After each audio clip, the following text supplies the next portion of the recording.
कर्जत खालापूर मतदारसंघाच्या राजकारणानं आता कूस बदलली असून इथे परिवर्तनाचे वारे स्पष्टपणे वाहताना दिसून येत आहेत। एकेकाळी अभेद्य वाटणाऱ्या सत्ताधीशांच्या तटबंदीला रायगडचे राष्ट्रवादी जिल्हाध्यक्ष सुधाकर घारे यांनी सुरुंग लावलाय। परिवर्तनाची नांदी म्हणजे कर्जत नगरपालिकेवर राष्ट्रवादीने उधळलेला विजयी गुलाल आणि घारे युगाची सुरुवात। स्थानिक स्वराज्य संस्थांच्या निवडणुकीमध्ये तर घारेंच्या राष्ट्रवादीने मोठी घोडदौडच केली। 6 पैकी 6 जिल्हा परिषद सदस्य आणि 12 पैकी 10 पंचायत समिती सदस्य निवडून देत सुधाकर घारेंच्या राष्ट्रवादीने विरोधकांचा अक्षरशः धुव्वाच उडवला।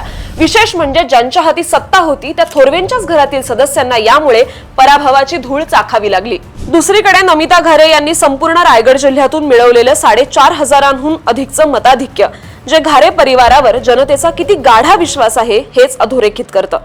जनतेने नगरपालिका, पंचायत समिती आणि जिल्हा परिषदेच्या माध्यमातून आपला कौल स्पष्ट दिलाय।